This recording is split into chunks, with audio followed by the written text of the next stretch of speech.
All right. Hi, everyone. Thanks for joining us here tonight. My name is Zoe Siegel. I am the Director of Climate Resilience at Greenbelt Alliance, and I am also a board member of East Bay for Everyone.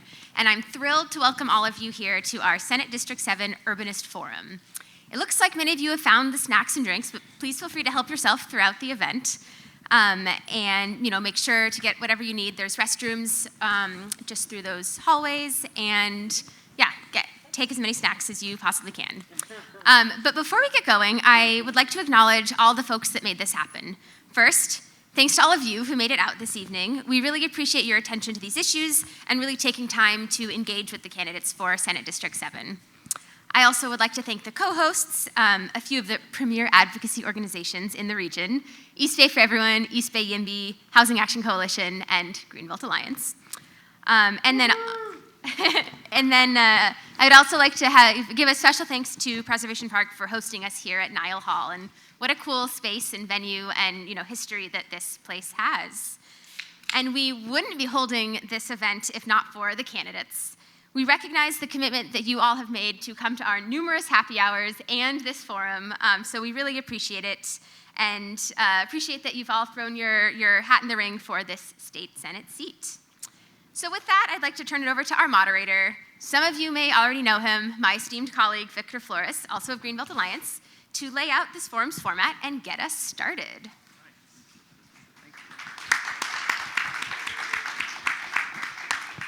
All right, good evening, everyone. We have a lot of candidates, so we have a very tight schedule. For that reason, we made sure we got you all your own microphone, and for that reason, I'm at the podium to not waste any time. So before we get started, I'll lay out some of the ground rules and the format for tonight's forum. For those of you who did not get a note card, if you want to ask questions, we will take audience questions later in the show. Feel free to ask John or the front desk or Theo in the back to get a note card. The rules around this is, yes, you can ask a candidate a question directly, but we do want to make sure that another candidate can answer the question. So please make sure that it is something that is not so specific somebody else can't answer. We have a very limited amount of time. So for today's format, we will start off with 12 minutes of opening statements, 2 minutes per candidate to tell us a little bit about themselves, why they're running. At the end of those 12 minutes, that's the deadline to submit your questions to John or the front desk. After that, we will have 2 questions for candidates that were pre-written. One of those questions will be for all of the candidates, and then the second question will be personalized for candidates based on some of the positions that they have, whether it's on their websites, their record, that were developed by the membership of our respective organizations. So for that, they'll have 1.5 minutes to respond to that. Next, we'll have the audience questions, which is why we need you to turn them in after 12 minutes. We'll only be able to have 2 per candidate, so 3 questions in total will be selected. For the candidates, the rules are feel free to volunteer if you want to answer a question, but you only have 2 responses, so use them wisely. If nobody volunteers, I will have to eeny, meeny, miny, moe and pick one of y'all. So I'd rather not get that on camera.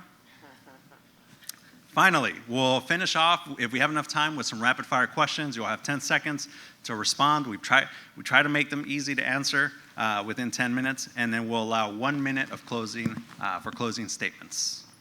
Everyone good? Yes. Awesome.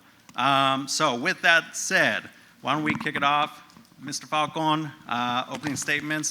We have our timekeeper, Jordan, at the desk. He has our 1 minute and I think 15-second timer. And we also have an audio cue to let you know when your time is up. Take it away. Hello? All right, thank you. My name's Ernesto Falcon, and I'm running to fix our housing market because I don't want a world where my kids have to be rich to be able to buy a home here someday. I didn't become a homeowner until I moved to El Cerrito 8 years ago. For most of my adult life, I've been a renter. At my first job as a legislative staffer on Capitol Hill, I made less than $40,000 on salary, but Virginia, unlike California, had a lot of supply, had a lot of options, so I regularly was able to access cheap rent. I'm a YIMBY because I want to preserve the California dream of owning a home.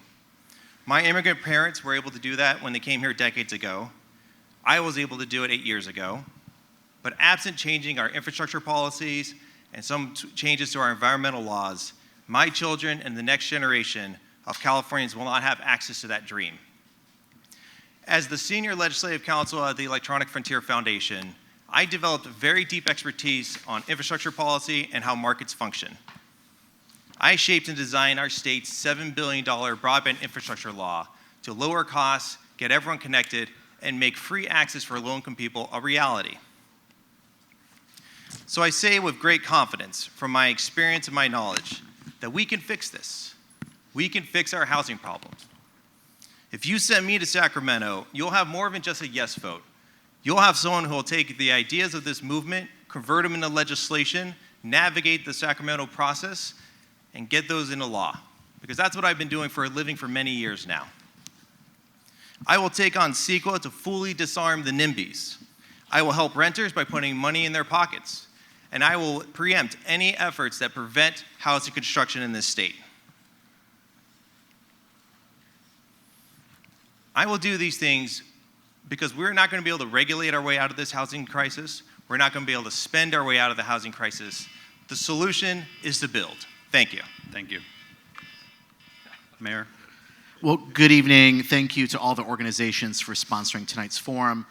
My name is Jesse Arreguin, and I'm running for state senate because I believe the East Bay needs bold and experienced leadership to address our biggest challenges. And my number one priority, and the reason I'm running, is to address our housing crisis. We need to build housing now.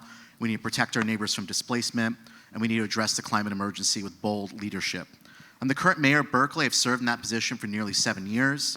I have served on the Berkeley City Council for the past 15 years, and I'm also president of the Association of Bay Area Governments, our regional government, where I led the development of our RENA plan to plan for 440,000 new homes in the San Francisco Bay Area to work to affirmatively further fair housing, end exclusionary zoning, and build affordable homes throughout the Bay Area. And I'm working to put a $20 billion affordable housing bond on the Bay Area ballot next year. But more importantly, I'm a longtime housing advocate. I'm the only renter running for this seat, and I'm a millennial. So the issues of our housing crisis, the lack of affordable housing and affordable ownership housing impact me directly, like many of us. My advocacy for housing is rooted in my experience as somebody who grew up in poverty and faced housing insecurity and displacement. I know what it's like to be evicted. I know what it's like to lose your home and not know where you're going to live. And no family, no kid in our state, in this region, should experience homelessness. Housing is a basic human right, and I will fight to make sure that everyone has access to affordable and stable housing. And some of the work I'm proud to have done on the Rent Stabilization Board, where I served for 4 years, and on the Berkeley City Council for the past 15 years, I helped create our affordable housing fee. I put our affordable housing bond on the ballot, $135 million to build affordable homes. We've been able to finance 1,000 deed-restricted affordable units in the city of Berkeley. I'm proud that Berkeley, for the first time in nearly 50 years, is seeing a building boom. 7,000 homes have been permitted during my mayorship, and we're planning for new housing, thousands of homes at the Ashby and North Berkeley BART station in partnership with Bay Area Rapid Transit. Berkeley is working to end exclusionary zoning, and for that, I received the Housing Hero Award from the Housing Action Coalition in 2021. Look forward to your questions. Director? Well, good afternoon, everyone. My name is Jovanka Beckles, she, her pronouns. I'm a former 2-term Richmond City Councilmember. I am an AC Transit Director currently. I am a Black, Latina, queer immigrant from Panama. I'm a labor and community activist and a rank-and-file Teamster, working as a mental health professional for the last 34 years. Because I live at the intersection of marginalized communities, I'm the best candidate to represent the East Bay. And representation matters. As diverse as the East Bay is, we have only had one Black woman or any person of color for that matter, representing us in the Senate in almost 30 years. The many policies that I wrote and passed are based on my lived and work experience and has received national attention for its boldness, their life-changing impacts. These include banning the box for the formerly incarcerated, wrote and passed the first rent control policy in California in 30 years. Yes, Richmond, we set that off. Raising the minimum wage for Richmond workers, taxing, suing, and beating Chevron, and significantly reducing crime in Richmond. Richmond is better because we elected so many corporate-free candidates. I take no money from corporations, never have, never will. Voters are excited to see me, a working class person who looks like them. Our democracy, our freedom, and civil rights are under attack. We need solidarity in this race and class struggle. We win when we come together. I bring communities together because I'm trusted and I come from a place of love, love of the young people, love of our community, love of our planet, and love for deep justice. And I totally support TOPA. Join the movement, y'all, to bring about equity and justice in California, to bring housing, health care, and all the free stuff we need and deserve. Councilmember, before we move on, can we keep it to snaps, please? We are recording, and we'll be placing this on YouTube later, so we want to be able to edit. Thank you. Thank you. Councilmember? Thank you. Thank you. My name's Dan Kalb. I'm in my third term on the Oakland City Council, which I think many of you already know. I'm very proud of my record. And I know that being a successful state legislator, we're one of 120 state legislators, but the legislators from this area have always punched above their weight, and that's what I'm going to do as well.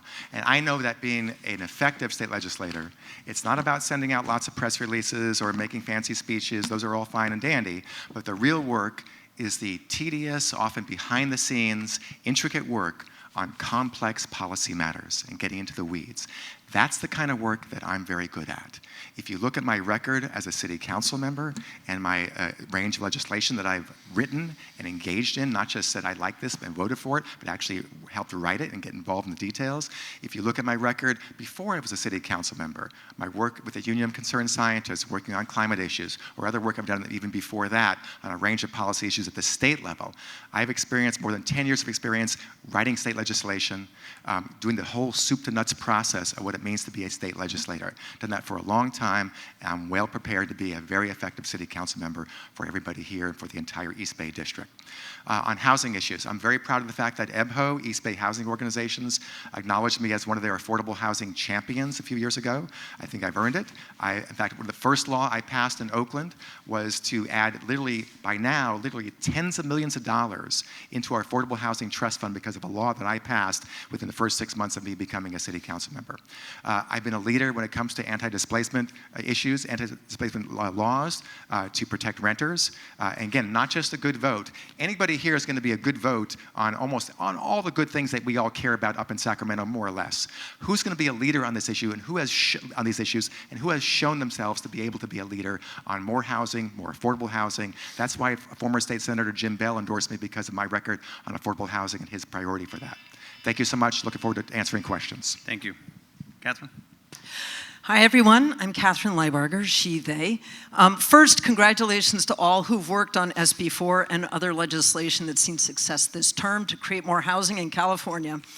Alice acted out of San Francisco. My wife and I moved to South Berkeley 23 years ago to start a family. We have 2 kids. They're now grown.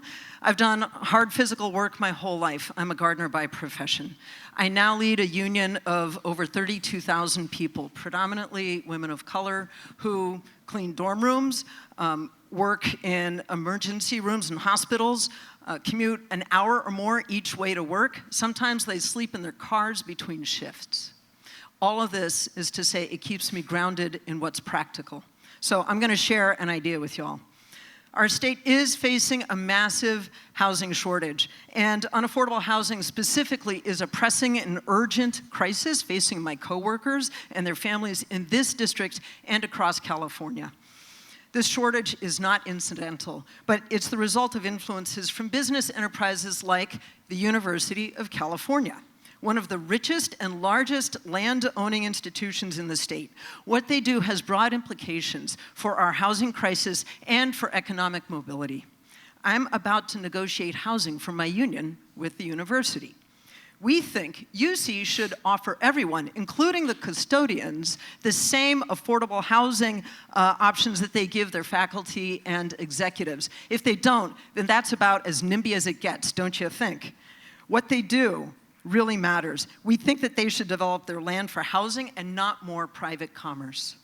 I am eager to work as your next state senator on practical solutions like these and others so that one day everyone has the opportunity to have safe and affordable housing near where they work. Thank you. Thank you. Assemblymember? Thank you. Sandre Swanson, former Assemblymember for the City of Oakland, Alameda, and Piedmont. I'm here this evening with my lovely wife, Anita. And I was born in this district. I've worked in this district all of my life. I started off working in the Shirley Chisholm campaign as a young person. It's where I met Barbara Lee. And after that, I worked in Ron Dellum's campaign to become the first African-American congressperson from Northern California. And we won. He hired me. I became his district director. I ran the campaign of Lionel Wilson, who became the first African-American mayor of Oakland, California. After that, I became Barbara Lee's chief of staff once Ron Dellum's retired. Following I was her chief of staff during 9/11 and that historic period.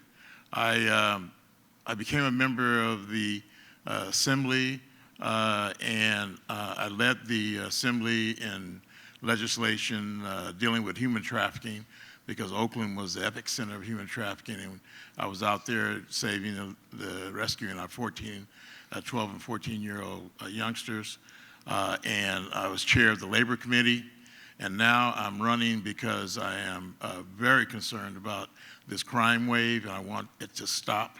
It is unacceptable. I also want to address the question of homeless, the unhoused. It's a crisis. And I figure if we can solve the problem of unhoused, we can solve the problem of affordability, because we have to make sure that we raise the safety net to include the unhoused. And that is one of my missions, and I look forward to an opportunity to serve you again. I'm trying to beat the buzzer. Thank you. Awesome. Thank you all so much. So at this time, please submit your questions. If you have any questions, this is the time to submit them so that our staff can sort through them. Okay.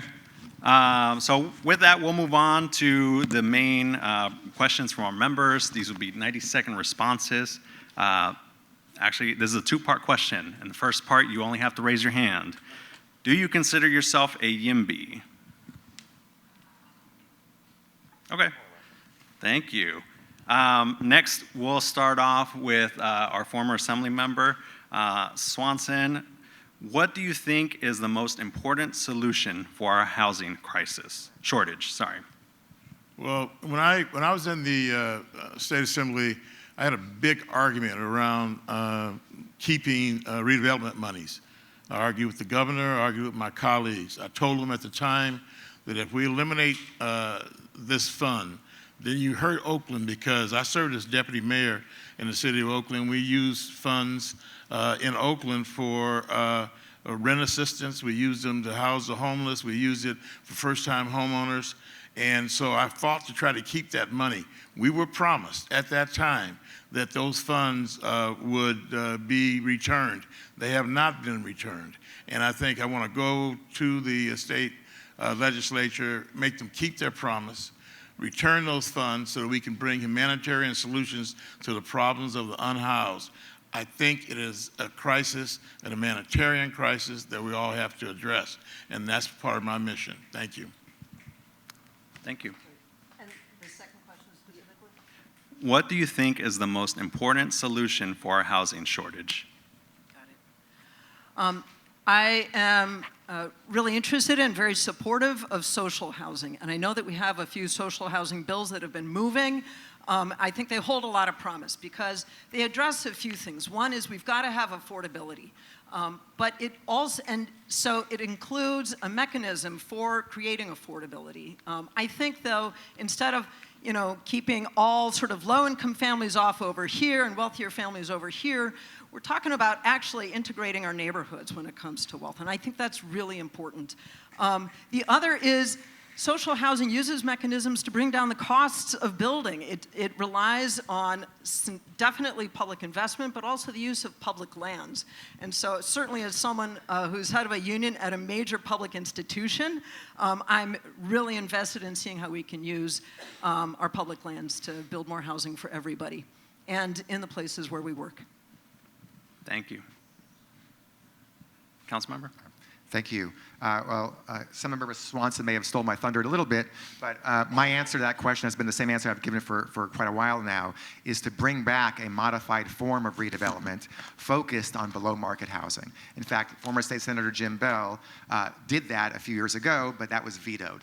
And so I'm going to bring that back at a time when our budget could handle that, our state budget can handle that, and that really is the most effective way to get a range of new housing built, both very low, and moderate income. We all know moderate income housing, there's a huge need for that throughout almost every city in our state, and it's the hardest kind of housing to get built.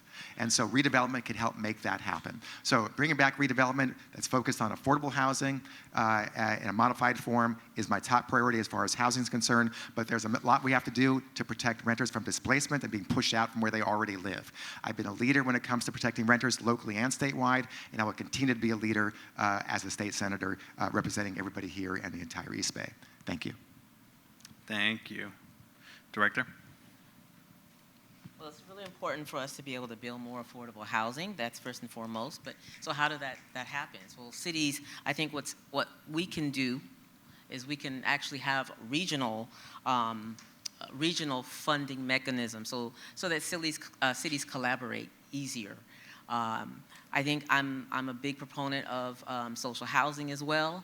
I think it's important that people are able to live where they work, and so in Richmond we have been in the process of starting with the teachers, right, and building housing specifically for teachers. But I think that, yes, let's build housing for all folks who are working and are struggling. But as I mentioned in my opening statement, that I also believe strongly in TOPA.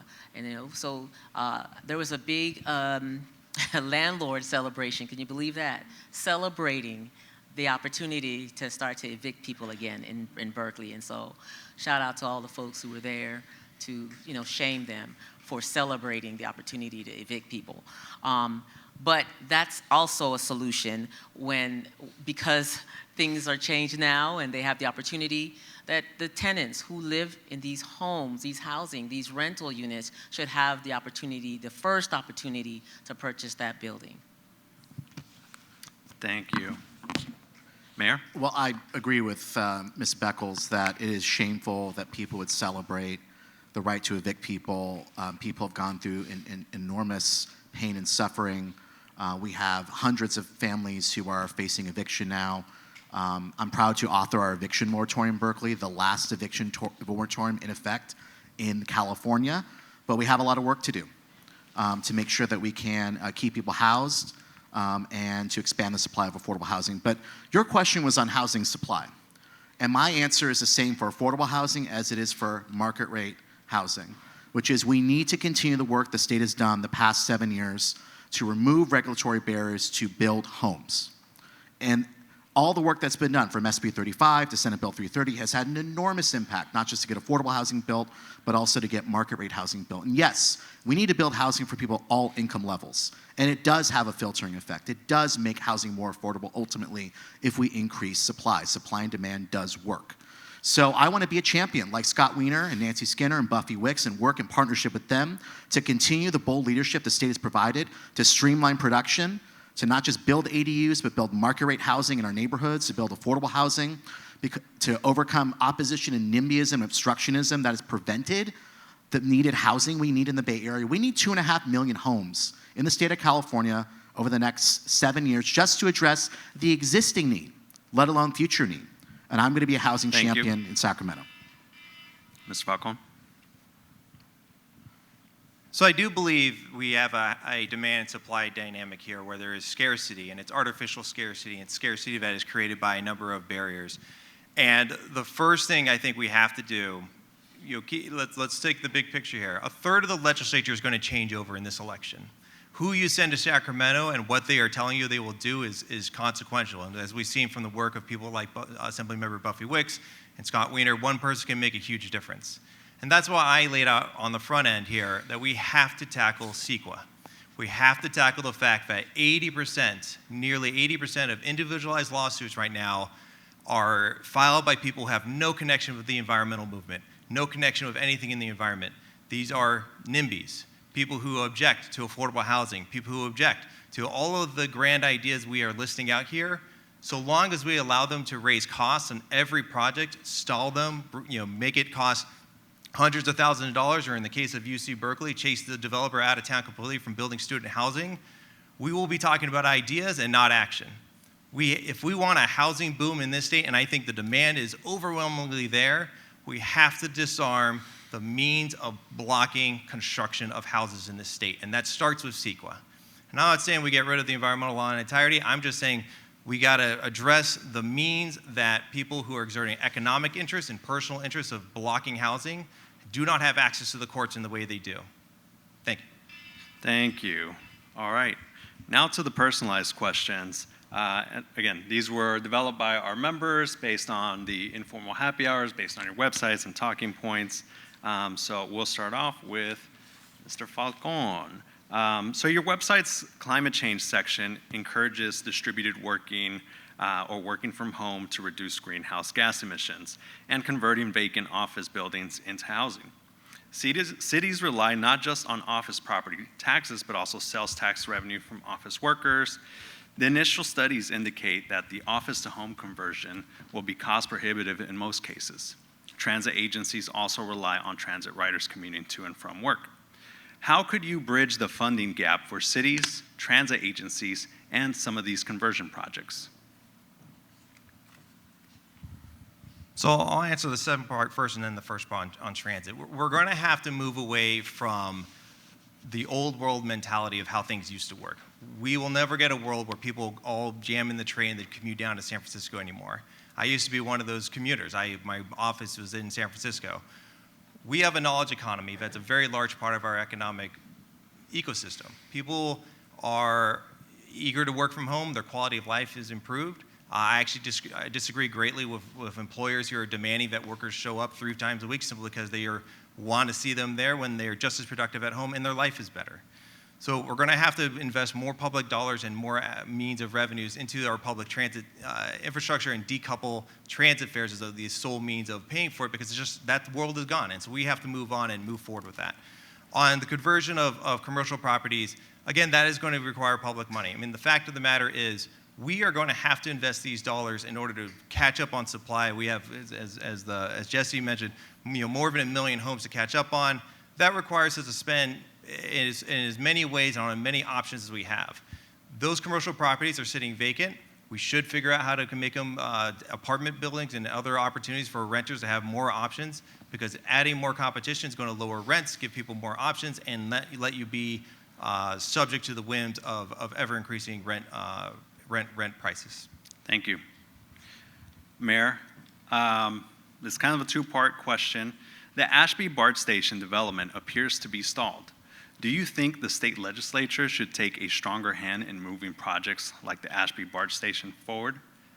The second part is, as president of the Association of Bay Area Governors, you've had an up-close view of the regional housing needs allocation and how it has or has not guided cities to build more housing at the scale of the unmet gap. What legislative changes will you propose to hold NIMBY cities accountable? Well, thank you for those questions. To the first question, I just want to clarify that the Ashby project is not stalled. We are making great progress working with Bay Area Rapid Transit to negotiate an agreement to allow for up to 1,000 units at the Ashby-BART station My hope is by the end of the year, both BART and the city of Berkeley will be able to vote on not just a new agreement, but on the issue of giving them our air rights to enable the construction of multifamily housing. One thing that threw a curveball was this traction power substation, TPSS, this big, bulky infrastructure that BART said that they needed, which took up a significant amount of the square footage we needed to build housing at Ashby. We're working with BART to redesign that to reduce the impact so we can maximize the number of homes. I'm absolutely committed before I leave the mayor's office at the end of 2024 to have a developer and to be moving this project forward to entitlement so we can get shovels in the ground and get housing built now. To your last question about the RHNA process, I think the most critical thing to help make RHNA not just a paper exercise, but to see homes built is the enforcement of the state. And I'm glad that our Attorney General and our Governor is actually taking proactive steps through the Housing Strike Force to actually hold cities accountable. So all the streamlining laws that we passed make a big difference, and we need to look at what disincentives there are so that if cities are not complying, having compliant housing elements, or not actually permitting the number of homes needed, that there are actual real incentives to hold them accountable. Thank you. Director, in your 2018 Assembly campaign, you said, "I don't think that we have a housing crisis. I think we have an affordable housing crisis. Our organizations believe in building more homes in higher income neighborhoods and allowing market rate units or to include below market rate units in exchange for density bonuses because it'll increase equity and address the overall housing shortage that affects East Bay residents at large. If elected, would you vote for bills that support this model of housing streamlining, and how else would you support addressing the housing shortage?" Well, I think oftentimes when we talk about streamlining these projects, what I've seen in my capacity as a city council member is that often it leans towards the developer. And I always think that as a community-oriented public servant, it's so important that we hear from the community and not just build because and build projects based on the developer's needs. We need to be addressing our housing needs based on what the community needs. And so when I made that statement, it was based on the fact that, yes, we absolutely need to build, and we also need to take the community's input seriously for making sure that we have walkable, sustainable communities, to make sure that the housing that it's affordable, to make sure that we are addressing bicycle lanes and transit, like as I said, transit-oriented development that takes into consideration people who are walking, people who are riding bicycles. And so your question is, how do we continue, how do we do that? How do we build more affordable housing? And as I mentioned, there's so many different ways that we need to address it. When it comes to renters, once these housing are built, we have to make sure that folks are able to afford to move into them. Thank you. Councilmember? Across the state, there is a need to create more housing opportunities in formerly exclusionary, high-resource areas, ideally near transit. However, this week, you put forward a proposed amendment to Oakland's general plan, which would downzone the Rockridge BART station from 100 feet to 100 feet from the 175 feet and increase allowable heights along Telegraph, Shattuck, and Claremont in Lower Temescal to 65 feet. Was it not possible to upzone both? If elected, would you support a city's ability to upzone high-opportunity, transit-oriented housing sites? Thank you. First of all, let's be clear as to what we're doing here in Oakland. We went through a lengthy process that I was the lead council member involved, although it's mostly the staff to put forward it. And I supported and support the upzoning throughout virtually the entire city. We're upzoning from one single-family home to fourplexes. We're raising heights along many corridors up and down, whether it's College Avenue and Rockridge or many other business corridors up and down throughout the city. And these are all things that I support and continue to support and actually help push through, even though I get pushback from people who live in the community, I'm willing to take the heat as I have before. And the BART station right now is 35 feet. That's the zoning. So I'm increasing that to 100, and that's real. 175 was not real. It was never going to happen. BART made a commitment to work with the community and come up with a plan that the community, or a good portion of the community, can support. I could sell 100 feet. That's a lot. That's huge. That's more than the state law calls for, 7 stories. It's more than that. But it's going to be in a way, done in a way where you actually could work with the community and get it done. If we try to say something like 175, that's going to cause such a long delay, it might never happen for 10 years or more. So I know how to actually shift through the realities of what can happen, what will happen, and find the sweet spot to make it actually happen. I've done that before at the MacArthur BART station. We have a tower there because I pushed that to go through. It wouldn't happen if were it not for the work that I did. So I strongly believe in upzoning, and when we're doing that in Oakland, I'm proud to be part of that effort. Thank you. Thank you. Kathryn? UC Berkeley is trying to build dorms for more than 1,100 students, as well as 100 units of permanent supportive housing for the formerly unhoused. But those plans have been stalled over the California Environmental Quality Act, CEQA, and a new judicial precedent that equates noisy students with pollution. Do you feel that this is an example of CEQA working, especially at a time when 7% of undergraduates in the UC system report that they're housing insecure? If not, what would you do to update or change CEQA? I do think that there are strong examples of CEQA, such as claiming students as noise pollution, that are an abuse, right?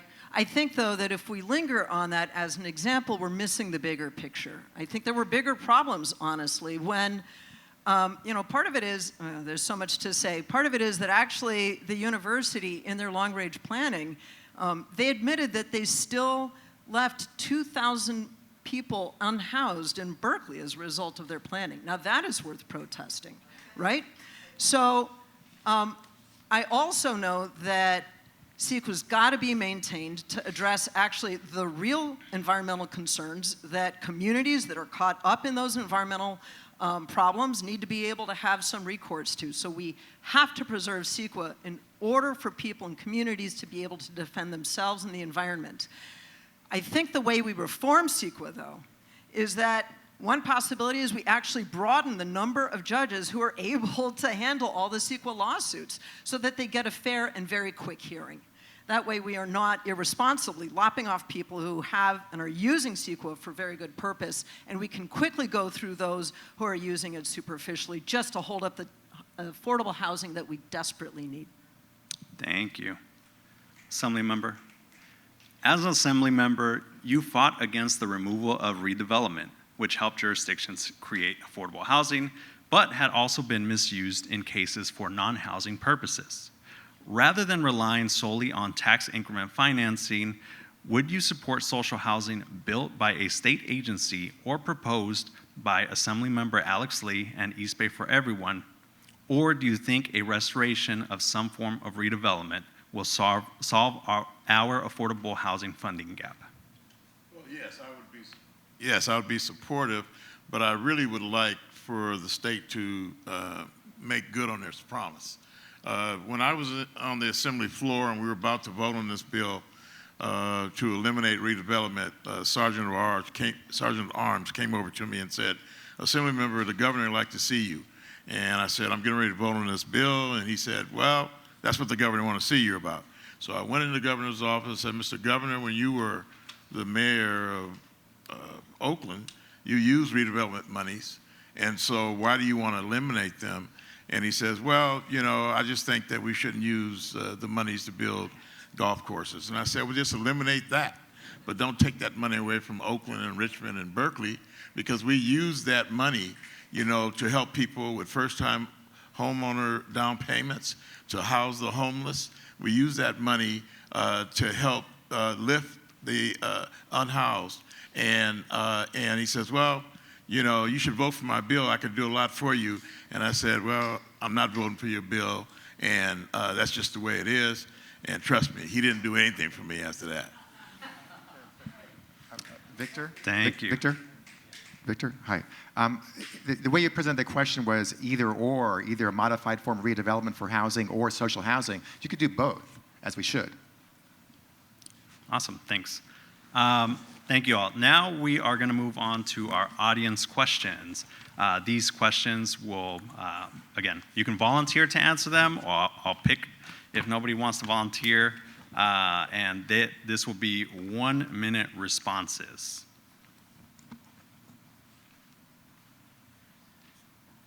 Okay.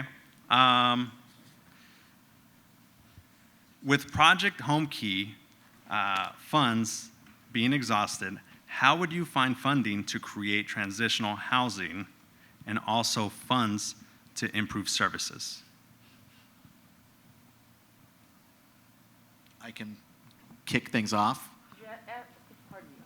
Could you repeat the question, please? And remember, you only get 2 responses, so pick wisely. Okay. With Project Home Key funds being exhausted, how would you find funding to create transitional housing and also find funding to improve services? Mayor? Happy to answer this question. And I think Project Home Key has been a great success. We've had one project at the corner of Cedar and San Pablo, was providing permanent housing for our formerly homeless neighbors. We have a couple other projects trying to move through the process now, one of which actually is going to house some of the people who are formerly in People's Park. And we need a steady stream of revenue. We need an ongoing commitment from the state to maintain this program and expand it. And I think that's going to require really how we can generate more revenue. And I believe that we need to look at our tax policy in the state and advance more progressive taxation. I support the proposed wealth tax. I think we need to close the loophole in Proposition 13 that allows big corporations like the Walt Disney Corporation to not be reassessed. All those things can generate billions of dollars to help support Home Key, to help provide housing subsidies, to help the state in building more affordable housing. I believe that we need to fight for more progressive taxation and help fund affordable housing. Thank you. Anyone else want to answer that question? Yeah, I'd like to answer it because I think that in the one of the richest states, one of the richest states in this country, the 4th largest economy in the entire world. Every time we hear questions about, well, this is what we need, this is what the community needs, so how are we going to fund it? How are we going to fund it? We never ask these questions when it comes to providing tax breaks for the rich, but we always ask these questions when it's time to provide services for those who need it. And so I think the quick answer is we have to have political will to tax the rich. We have to reform Prop 13 because regressive measures is not going to work. We can't continue to put the burden on those of us who are struggling, right? The taxpayers. We can't keep asking them to pay more bond measures. They're just not going to pass anymore. And that's because people are sick and tired of being sick and tired of being taxed up the butt, yet multi-billion-dollar corporations are paying less and less in taxes. Thank you. Next question. As storms like we saw last winter become more common, we need to ensure cities are ready for storm flooding, as well as sea level rise. How would you champion climate resilience at the state level?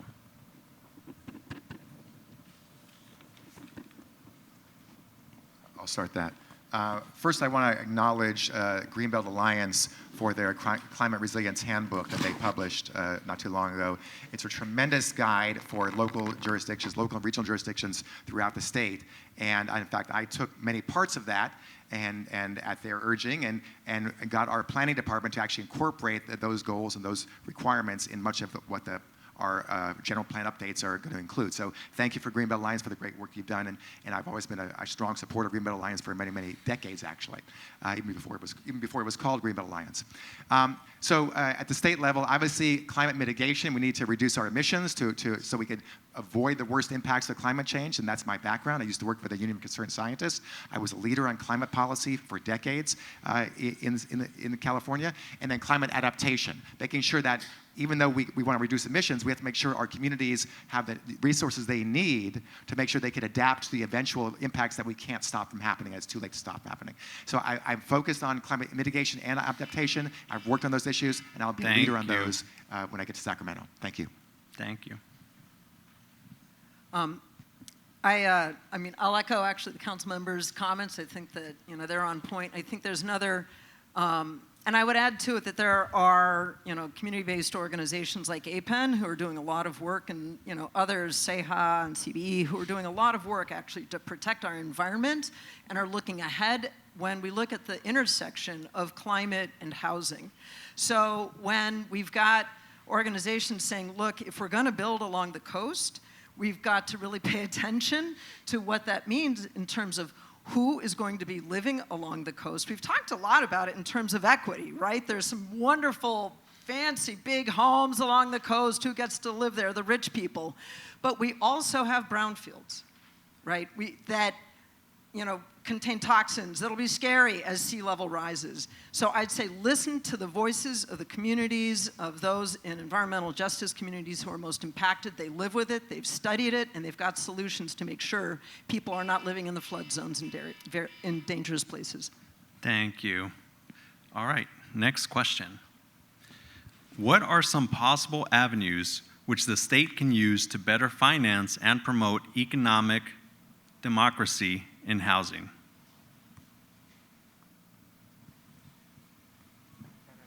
Repeat that one time. What are some possible avenues which the state can use to better finance and promote economic democracy in housing?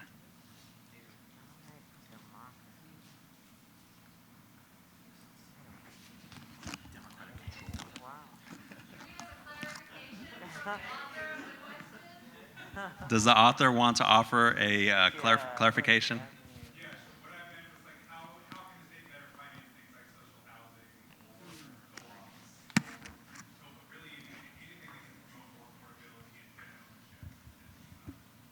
So to repeat, funding for more social housing, co-ops, other forms of housing in that regard.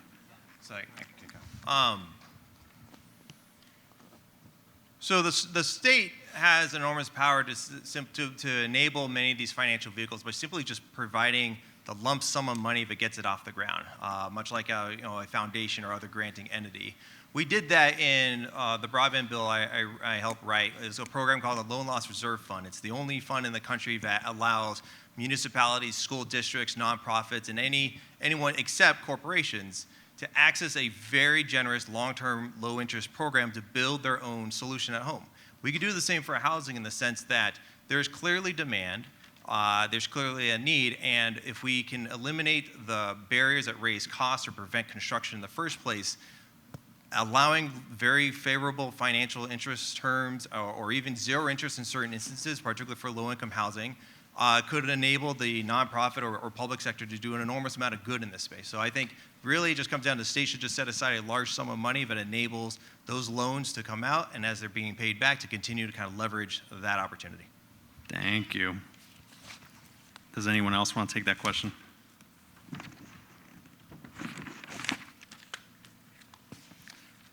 Assembly member, can you answer that question? Should I repeat it? Sure. What are some possible avenues which the state can use to better finance and promote economic democracy in housing? One of the things I learned in being in the legislature, when I decided to go, I decided I was going to work on issues that dealt with employment. So I tried to become the chair of the Employment Committee, Labor and Employment, and I became that chair. This time, I want to go to the Senate and become the chair of the Budget Committee. And as the chair of the Budget Committee, we would work on that problem, and we would solve that problem. You have to be in the position to do those things, and you have to have the ability to have the votes to do those things. So there are two things necessary to do that. One, your support in lobbying what you want to happen, and having people who are sensitive enough in the legislative offices to actually lead the legislative battle on those things. So in the legislature, we can't do everything, but those things that are important to us, we can do. And that's how I had some success over the years. And so I am very interested in becoming the chair of the Senate Budget Committee. And not only that issue, but this issue of the unhoused can be addressed. Thank you. Only 2 people per answer or per question? Per question, yes. Next question. How would you help provide transportation options other than single car ownership? One more time, answer the question. How would you help provide transportation options other than single car ownership? That's me. All right. I'm the transit person. That's right. I know that one. Well, we have to make sure that our public transportation, our public transit system is funded. And I really want to thank many of you out here in this audience who helped to help make calls and put pressure on the California legislature to release funding to help bail out our public transit system. So you've helped provide options by having free transfers, right? People shouldn't be spending money on transfers, you know, and currently, I know that riding AC Transit can seem like it's not a lot of money to some people, but it is a lot of money to many. And, you know, I'm an advocate for reducing that cost next to nothing. I also believe that in order for people to get on the bus, we want to make sure that it's seamless. There are 27 different transit agencies just in the Bay Area alone. That's ridiculous. 27. There should be a transit manager for that so that people can seamlessly move from as far north as they want to as far south as they need to. Happy to take this one too. I think I might be the only candidate here who actually doesn't have a driver's license. So I made the decision to be totally car-free. And I am transit dependent. I walk and bike everywhere. That's why I think it's so critical that we not just invest in public transit, but we also make our streets safer for people that walk and bike and use other non-automated modes of transportation. I agree with Director Beckles that we need to make sure that public transit is a priority. We need to shift the way that we fund transportation projects in the state away from widening freeways and promoting car use into actually investing in keeping the trains and buses running, expanding our transit infrastructure in the state, and helping make our streets safer for people that walk, bike, people all ages, modes, and abilities.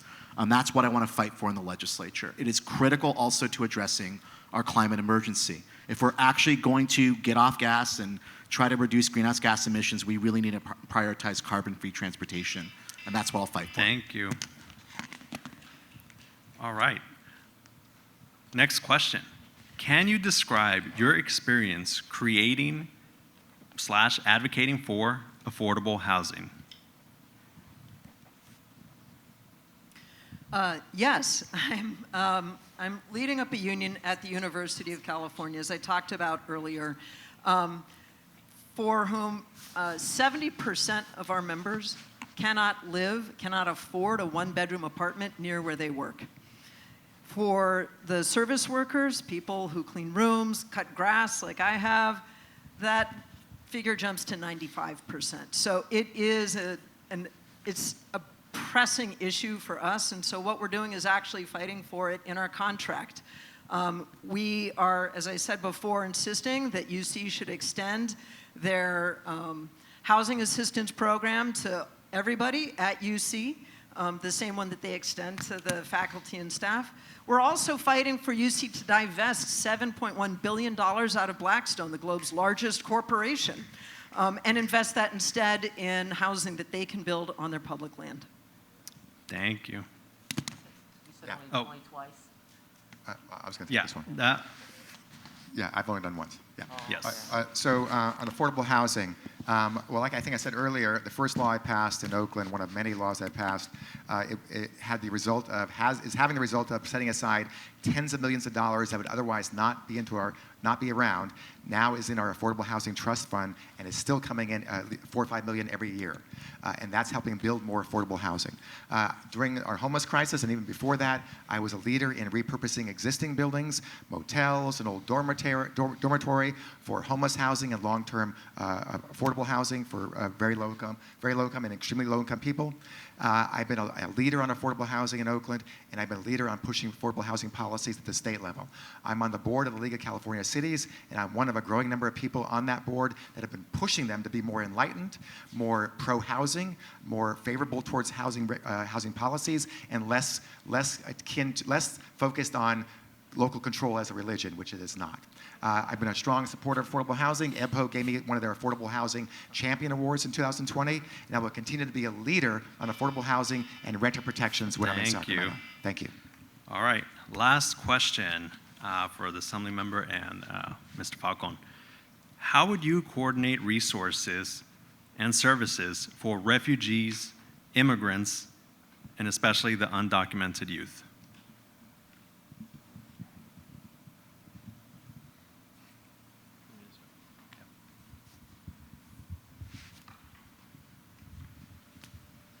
So that's a dynamic that is going to require coordination amongst all layers of government, local, state, and federal.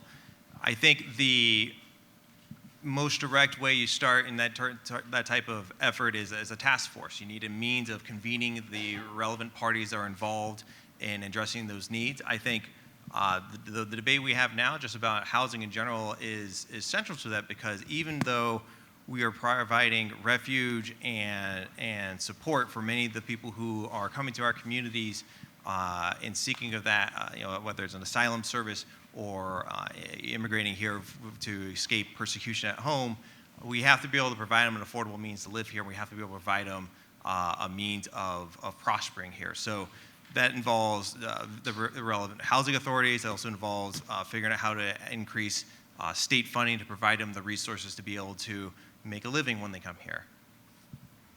Thank you. Assembly Member? Yeah, I associate myself with all those comments. Let me just say that we are not going to deal with affordable housing successfully until we deal with the crisis that we're currently facing. We have a serious problem going on our streets today. The unhoused has to be addressed.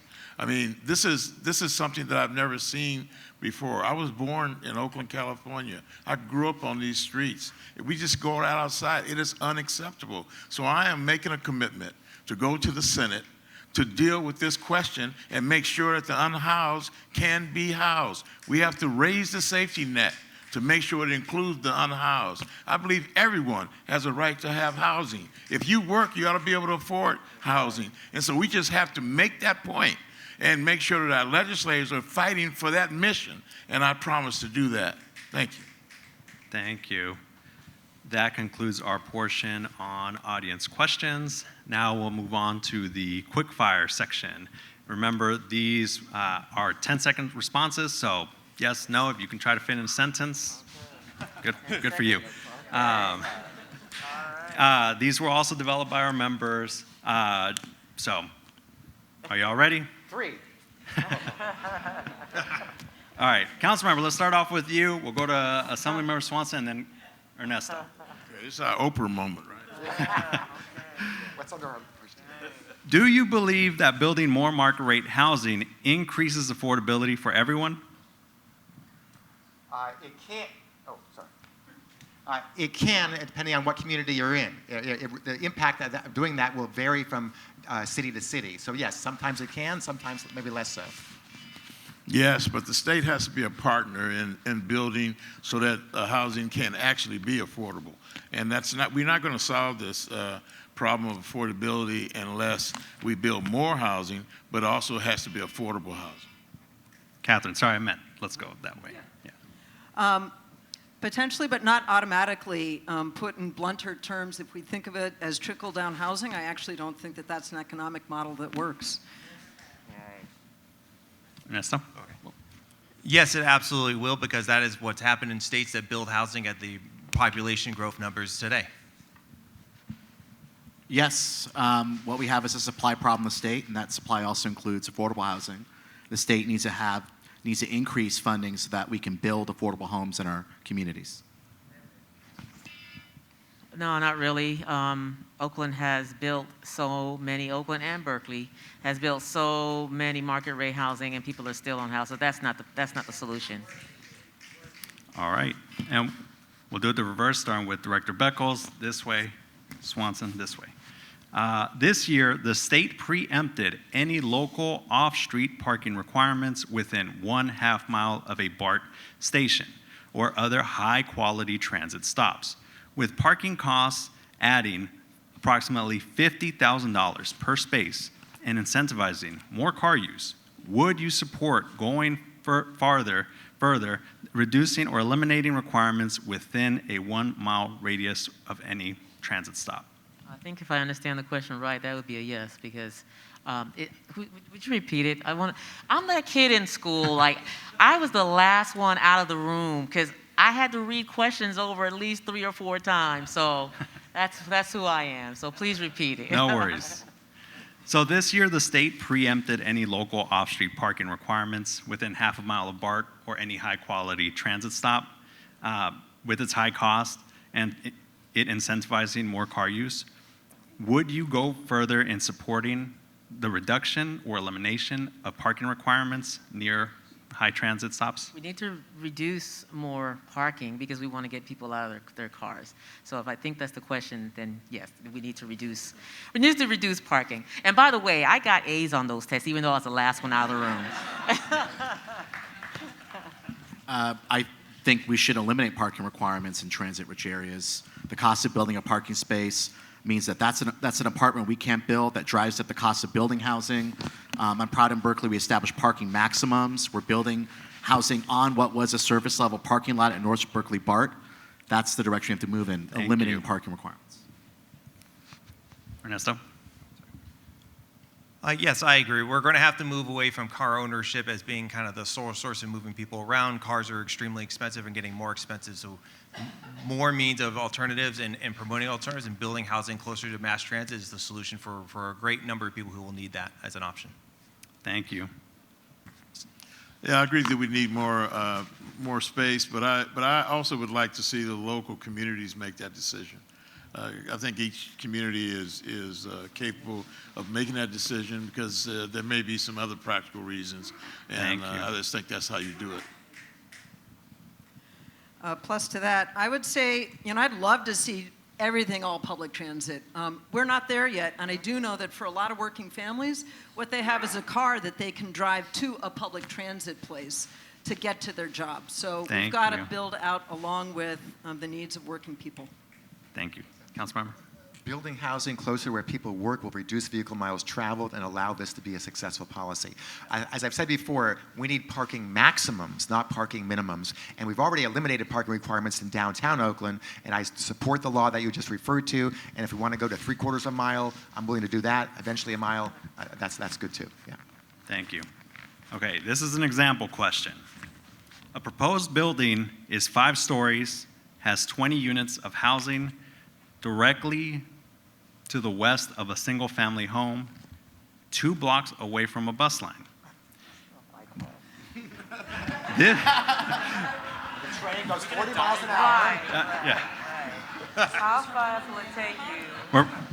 We're playing Dungeons and Dragons. We're working on it. The existing single-family home has a solar panel on its roof. Do you think this building is good for the environment? What? Repeat it again, please. Right. It's 5. What? A 5-story building with 20 units of housing is being proposed. Did you say affordable housing? Just 20 units of housing. Okay, just housing. Okay. Directly west of a single-family home. That is 2 blocks from transit.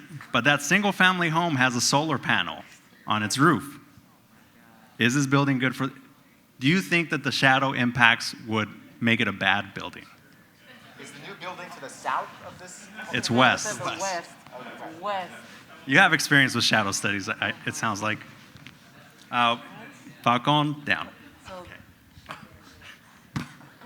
Well, hopefully I roll a D20 on this answer here. I mean, I think if we get people closer to mass transit, I used to live near mass transit in a very similar context where the bus stop was right in front of my apartment building. It limited my need to have a car. So I think ultimately, yes, the reduction in CO2 emissions is better. They probably need battery storage to make use of that solar panel when the sun rises on the east. Mayor?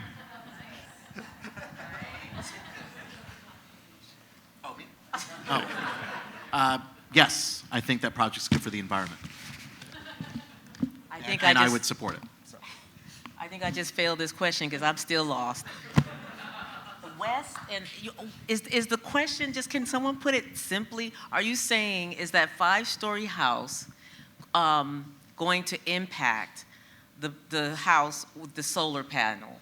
Because they're right. Is if it's, of course, so yes, we know it probably will. I guess depending on, we're talking west and east and all that stuff. Where the sun rises on the.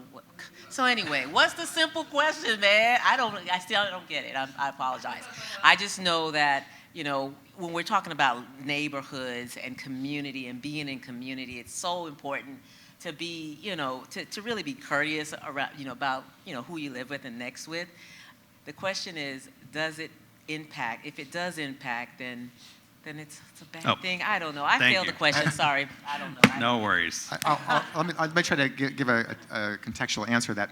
All right, so I would say yes. However, the developer or owner of the apartment building that's the 5-story should be required to do, one, have solar panels on top of their building, and two, they should be able to compensate by doing some kind of offsets for the single-family home that no longer could benefit from the solar panel. So there's a way to do it if you think it through thoroughly. Good job. Thank you. Now I get the question. Thank you. Oh my gosh. Yes, I think the building's good for the environment, and I think that there are real impacts when we build up, and so we've got to take into account those people in the neighborhood who are impacted. Thank you. Yes, and for all new housing construction, we should have solar panels on everyone's house. That's right. Thank you. All right. Next question, we'll start off with Assemblymember Swanson and then go to my right. How would you vote on Senate Bill 423? This bill extends and strengthens Senate Bill 35 from Wiener 2017, which streamlines and accelerates housing permits in areas that underperform their housing targets. SB 423 removes that sunset on SB 35. A lot of SBs. And how would you vote on it? Well, first I'd read the bill because, you know, a lot of times, you know, they ask us these questions and it sounds good, you know, but you really have to find the details. So how you described it, it sounds good, but I'd have to read the bill. Right. Thank you. That's a really hard one. I did read the bill, and I know that there were 29 environmental organizations that were opposed to it for reasons having to do with environmental along coastlines, for example. But, you know, does it do more good than harm? Possibly. I might lean yes. It's a tough one. Thank you. That bill has passed. It's on its way to the governor. I read the bill early on, and there were some problems with it, even though I wanted it to pass. Those problems were corrected in terms of the coastal zone, not hurting wetlands. Those problems were corrected in the final version, so I'm more comfortable supporting it, and it's going to get to the governor, and he's going to sign it. Thank you. Director? Well, I haven't read the bill either, but I do know oftentimes lots of, you know, is this a 10-second question? Yeah. Oh, okay. Well, I haven't read the bill yet, and I'd like to see which environmental organizations support it, because I do trust that they have the staffing to be able to read those things over really, really well. Thank you. I would vote aye. SB 35 has been a critical tool to build needed affordable housing in communities throughout the state of California. We need to broaden that to be able to build other types of homes in our state. Labor also supported this bill, including the many building trades locals as well. Thank you. I would also vote aye. I think we are all in this together as Californians. It's not just the East Bay that's going to solve this. Every part of our state all have to be doing their part, and any part of the state that's falling behind, there needs to be some means of accelerating and responding to that. Thank you. All right. How would you vote, starting from Falcon back down, how would you vote on Senate Bill 4, otherwise known as Yes in God's Backyard? This allows faith institutions such as churches, synagogues, and mosques, along with nonprofit colleges, to build affordable housing on their property by right, even if local zoning prevents this housing. How would you vote on this? I would vote yes, even though I may not be a person of faith. I believe in YIMBY as well. I vote aye. In fact, I introduced a resolution to the Berkeley City Council to support the bill. We have a project in South Berkeley at the Ephesians Church. We had to rezone that to be able to build dense, affordable housing. This would streamline it and enable other types of projects throughout Berkeley and the state of California. Thank you. I would vote yes, based on what I know. But the way that I lead and the way that I serve is I really like to get input from the community. Like I don't purport to know all the answers, and I'm definitely here to represent the community. Thank you. Not only would I vote aye on that bill, but I, at the League of California Cities, I was one of a handful of people that convinced other local officials to support that bill when they initially wanted to be against it. In other words, having a legislator who knows how to convince people who aren't always on the same side is fundamental, and this is an example where I succeeded. I'd go up on it. I only wish that UC wasn't constitutionally immune from it. Let's work on it together when I get to the Senate. Thank you. I would vote aye, and I am a person of faith. Thank you. All right. Coming back down. How would you vote on SB 532? This raises the Bay Area bridge tolls by $1.50 until 2028 to raise money to save our transit system. I'd support that. I think that we have to make an investment. Actually, I believe that the state should make a huge investment in mass transit, free transportation, free shuttles. I just really think that we have to commit ourselves to that issue. I'd vote yes. We've got to have the funding for public transit. Just want to guard against more regressive taxation. I would vote aye. Because it's a time-limited bill, it sunsets in 5 years. I think it makes sense to do this as an emergency measure, but we need to have a better idea of long-term funding for transit from the state level. This is this is a stopgap for 5 years. Thank you. Yeah, I think it's a regressive tax. It just, I'm the transit person. I know we need money for transportation, but raising the toll for people who we don't have a plan to get them out of their cars yet, it's just regressive. And thank you. Well, I would vote yes, and we don't have a plan, actually, if we don't pass this, to keep the buses and trains running in the Bay Area. I was one of the few mayors that actually took a position to support this bill against strong opposition from business. We need to put a measure on the ballot in 2026 to fund transportation. The state needs to provide operating funds as well. Thank you. I would vote yes, and I agree that given that it's a temporary measure, it puts it on us to figure out what the long-term funding solution is, and then we have to, because transit is central to the change of how we move from point A to point B now. Thank you. Follow-up question, starting from the front. What are some of your thoughts on funding transit, alternative funding transit methods, alternative funding methods for transit? Off the top of your head, rapid fire. I mean, we have to explore new options. The reality is transit tickets are not going to be the way we fund transit, and so we need to work with the community and work with what our needs are to fund the difference that is coming. Thank you. Well, we need to look at our cap and trade program, using that as a tool to fund transit. We need to look at ways to shift some of our gas tax revenue to support transit. And we're going to need a measure on the ballot in 2026 regionally to fund transit as well, which I hope to help lead that effort. Thank you. can't be regressive. We need progressive taxation. So tax the rich, tax Uber, tax Lyft, right? Tax all these billion-dollar corporations that are benefiting on the backs of the poor folk. Thank you. We definitely need to retool the gas tax as we was several years ago, but now we need to do it again to make sure transit gets a larger share. If we could somehow tax polluters, air polluters, more than we have in the past. It's not easy to do that, but I would support that. Thank and you. of course, a portion of Prop 13 reform could go to transit as well. Thank you. I would say, let's get some more subsidies from major employers that rely on public transit to get their employees to work. Or maybe, they get an option. Do you build closer? Do they build housing close to the work, or do they pay for transit? Thank you. I believe we should have more money for transit, and as chair of the Senate Budget Committee, I'll just add it in. Thank you. All right. We're down to the last question, but that was a trick question. You all failed because nobody said expanding anime mascots. So. What? Anime mascots like Bart is doing. Okay. All right. Last question. We'll start off with Assemblymember Swanson. What do you think is the top cause of homelessness in the East Bay?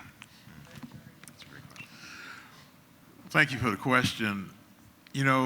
When the legislature withdrew the monies, to give the local governments the tools to address this question, they took away a very important solution to part of this problem. And so I think we have to restore those funds. And then we need a multi-level approach to the homeless and unhoused, because they're not all the same. We have working poor who are living in their cars. We have people with substance abuse problems. We have Thank you. families. We have kids that are... Thank you. Oh. 10 seconds, 10 seconds. Sorry. Rapid fire. Sorry. Sorry. You know where Yeah. I'd say predatory lending practices with housing, corporate landlords, not enough housing for so many workers, and people actually not having wages high enough, living too close to the edge. Thank you. Can you repeat the question? What do you think is the top cause of homelessness in the East Bay? There really isn't any one cause. I mean, it all depends on the population. For some, it's economic, and we need more affordable housing, deeply affordable housing for those people. For others, it might be lack of residential drug treatment for those who are drug dependent. There's a range of reasons, and we need different solutions for each reason. It's not one size fits all. Thank you, Councilmember. Director. Cause of homelessness, greed, first and foremost, predatory lending, lack of rent control in some cities, and closing of hospitals for the mentally ill. Thank you.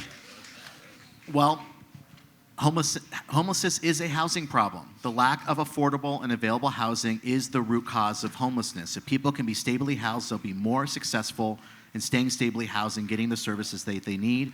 We also have fundamentally a wealth problem in our country that is a driving cause of the inequality. The UCSF recently did a comprehensive study on the new population of homeless and its cost. That's why I propose that we have a new rental assistance program that helps them stay housed, because it's cheaper to keep people in their house with a little bit of money in their pocket rather than rehouse them after the fact. All right. Thank you all so much. Apologies for those hiccups. Now, it's been a long night, but we've reached the conclusion, so we're going to let each candidate give us some concluding remarks. You will each have 1 minute, and we'll start off with Mr. Falcon. So I want to thank the event organizers for bringing everyone here tonight, and I want to thank my family who are watching online at home for their support. I'm running to lead on legislation that will create a housing boom in this state. Rental competition will bring down rents, lowering costs, and make home ownership attainable for everyone. I'm running on promoting ownership because I believe land is liberation and giving people power. Fixing our housing market will do more than just bring costs down. It will promote low-carbon development, improve public safety, improve racial integration of our communities, both in the society and as well as our public schools, and create opportunities for our local businesses. You can go to my website at ernestofalcon.com or my Substack to find the most detailed housing proposals in this race. If you're with me, let's talk. I want you on this campaign, and I want to be a partner with you when we govern. Together, we can build more houses and get our state back on track and help me give people power. Thank you. Well, thank you for being here tonight, and thank you for being the voice for needed change. Oftentimes at the city council meetings, I could say having pro-housing voices makes a huge difference and has changed the conversation around housing, not just in Berkeley, but in the East Bay. And I want to be in the Senate because I want to be a housing champion. And I'm not just going to talk about it, I'm going to do it. And I have demonstrated my pro-housing leadership, not just in Berkeley, but at the regional level. You know that I will be an advocate, not just to streamline production, but to build needed homes and affordable homes, to protect our neighbors from displacement, and to make sure that we can keep our state diverse and affordable. And I do think that housing is really at the core of so many things that impact our state. Our education needs, our public health needs, our economy. And so if we could solve the housing problem, it will have a transformative impact on the state. And I want to go to Sacramento to be a strong and vocal advocate for the kinds of changes we need to make this state more affordable. So hope you'll join my campaign. My website's jesse.vote. Thank you. Thank you. Director? Thank you for this time, and I asked for your support in this race because I'm the most viable candidate here. I've been in local office for 13 years. I've won 3 elections. I'm the only one who's won a regional election in the past 5 years in this district, and this District 7 looks very much like the current region that I represent. I have the strongest name recognition in this race. People know me. People trust me because I've been in their homes. I've worked with their kids. I've walked with them, talked with them, cried with them.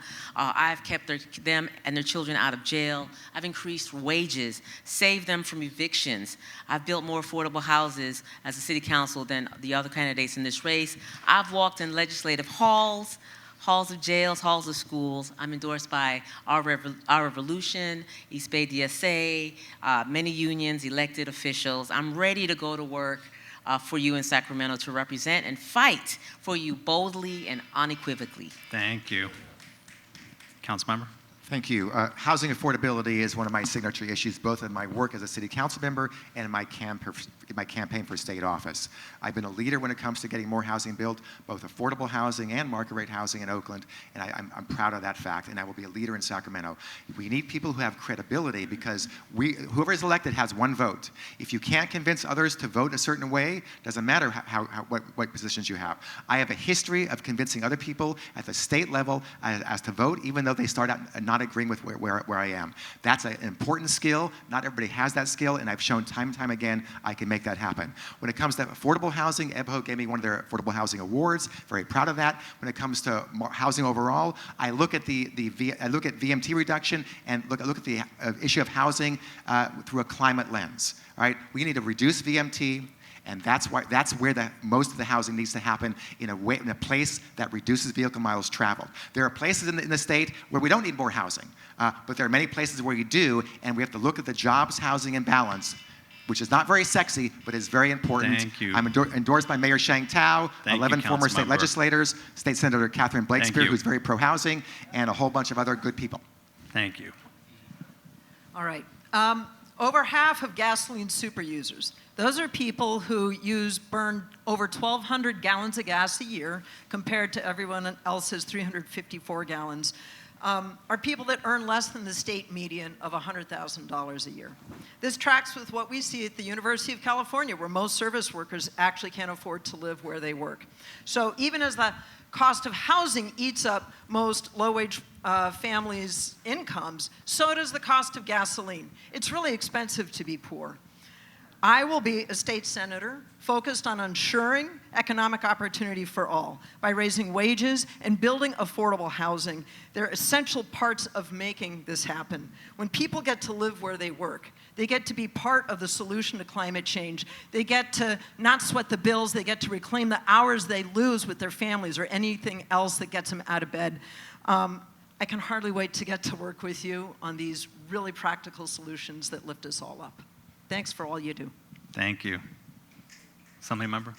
Thank you. I was elected 3 times to represent the people of this district in the state assembly. I have a proven record of accomplishment. Go to my website, sandreswanson.net, and you will look at all the laws that I've written and all the things that I've accomplished.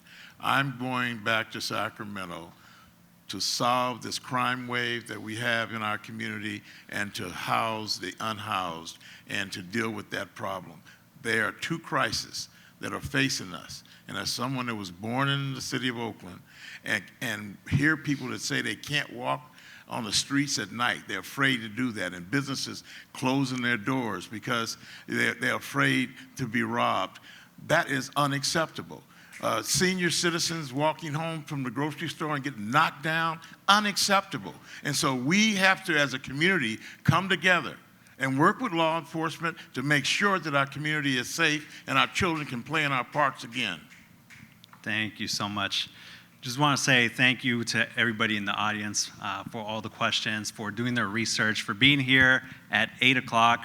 Thank you to all the candidates for putting yourselves out there, for all the work you've done in the community. And thank you to all of our partner organizations, East Bay for Everyone, Housing Action Coalition, East Bay YIMBY, and of course, Greenbelt Alliance. With that, thank you all. Have a good night. Get home safe. And we look forward to seeing you all until the primary.